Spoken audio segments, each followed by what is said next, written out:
It is the autumn of 2020, and the United States is holding a presidential election unlike any in its history. A pandemic has swept the country, filling its hospitals and emptying its streets, and tens of millions of Americans cast their ballots early or by mail rather than risk the polls. Turnout breaks every record ever set. On one side stands the incumbent, President Donald Trump. On the other, the former Vice President Joe Biden. And when the long count is finally finished, Biden has won by some 7 million votes nationwide and by 306 electoral votes to 232. But the size of that victory hides how close it truly was. Biden's national lead is comfortable, yet the presidency itself turns on a few states decided by the narrowest of margins: Georgia, Arizona, Wisconsin, together separated by only tens of thousands of votes out of more than 150 million cast. Had those few states tipped the other way, the Electoral College itself would have hung in the balance. The result is challenged in dozens of courts and certified by every state. Election officials across the country of both parties find it sound. Joe Biden is inaugurated the 46th President of the United States. That is the history written in our world, but our world is only one of many. Time runs in branches, and every branch turns on a single moment that might have gone another way. A few tens of thousands of votes in a handful of states. A turnout that breaks a little differently in 3 close contests. Somewhere in that endless web of what-ifs lies a reality where those states fell the other way, where the incumbent was not defeated, but returned to office for 4 more years. Let us cross over and follow that world all the way to its end. The moment of divergence is not dramatic, and it is not sinister. There is no fraud here. None was ever found in our world, and none is needed in this one. The change is only this. In the closest states, a few tens of thousands of voters who stayed home instead turn out, or a few who leaned one way lean the other. It is the kind of swing that decides ordinary elections all the time. And it is enough. Georgia, Arizona, and Wisconsin tip from one column to the other. The Electoral College follows, and on a January morning in 2021, it is Donald Trump, not Joe Biden, who takes the oath of office for a second term. The first thing that changes is the thing that never happens. In our timeline, the weeks after the election became a national ordeal. The disputed results, the lawsuits, the pressure on officials, and finally the storming of the Capitol on the 6th of January as Congress met to count the votes. In this world, the winner has no result to dispute. There is no stop the steal, no mob in the Capitol, no second impeachment. The peaceful transfer of power is never tested, because there is no transfer at all.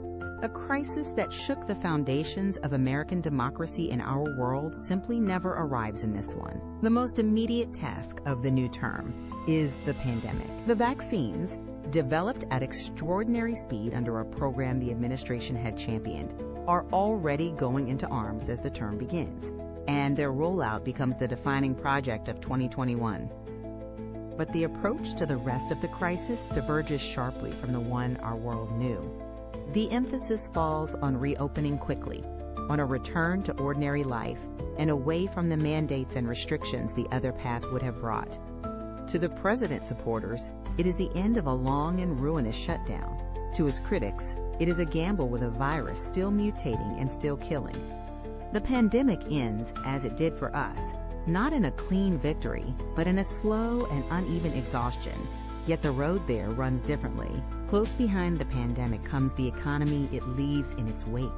As the country reopens, the same forces that drove prices upward in our world, snarled supply chains, pent-up demand, the long aftershock of a global shutdown, press hard against this one as well, and inflation becomes the defining economic story of the term. The president's supporters credit his tax cuts and deregulation with a roaring stock market and a swift return to work. His critics blame his spending and his trade wars for the rising cost of nearly everything.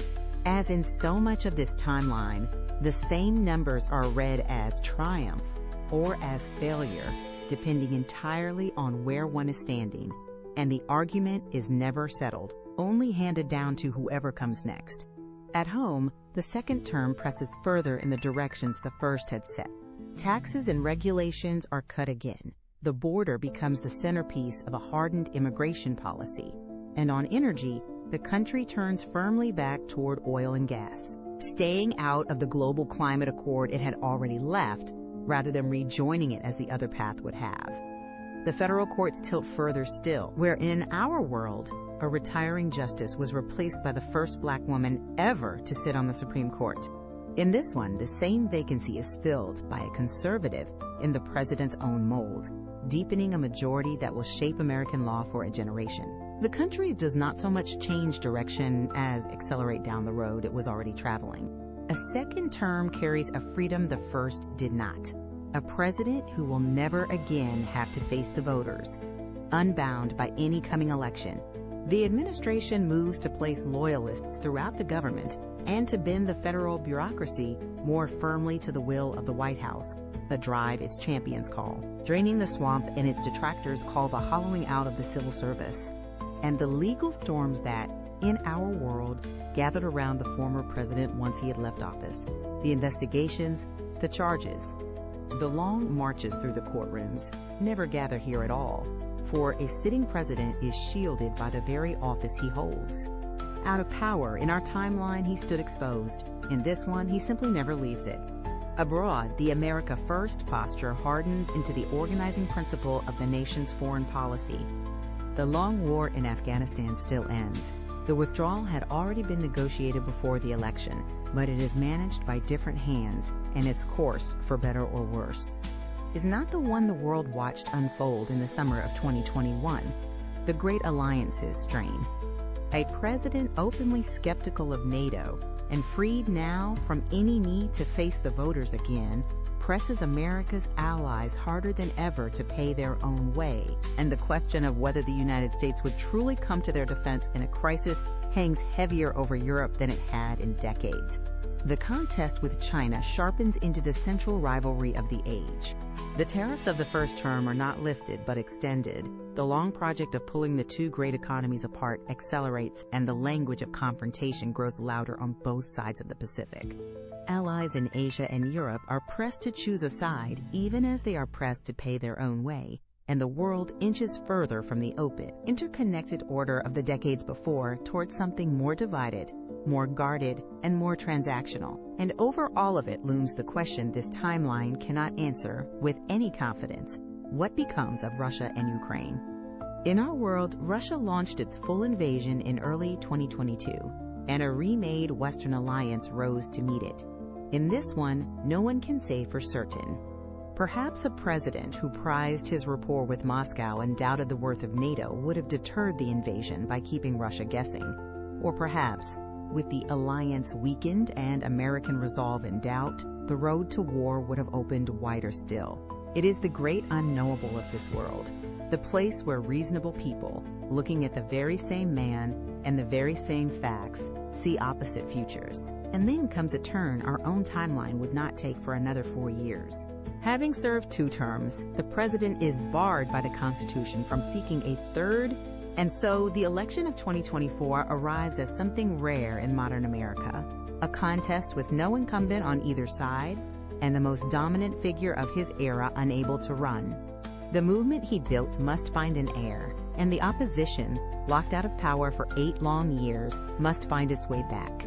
The whole shape of the politics we remember from the 2020s is scrambled. No comeback campaign, no rematch, an entirely different cast of characters contending for what comes next.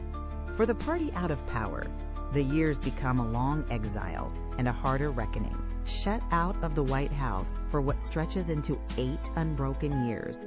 The opposition is forced to ask itself the same painful questions its rivals once asked after their own defeats: who it truly speaks for, what it actually stands for, and how it lost the working voters it had long taken for granted. New leaders climbed from governors' mansions and city halls to fill the vacuum at the top. The realignment our world watched convulse. One side of the aisle plays out.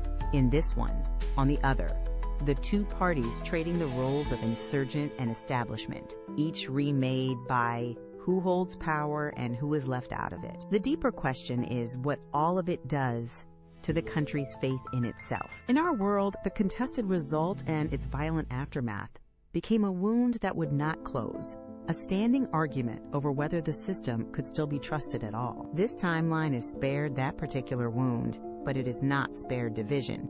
The powers of the presidency, stretched a little further with each passing year, do not easily snap back once a term is done. The anger that split the country in two does not vanish simply because the other side has won. A nation that in our world spent years unable to stop fighting over the last election spends those same years, in this one, fighting over something else, but fighting still, as bitterly as ever, over what kind of country it means to be. And yet, of all the roads not taken, this is perhaps the hardest to see clearly, because it lies so close to our own. The other parallels in this series are old enough to study with cool and distant eyes. This one is still warm to the touch. We cannot agree even on the world we did get, and so we will surely never agree on the one we did not.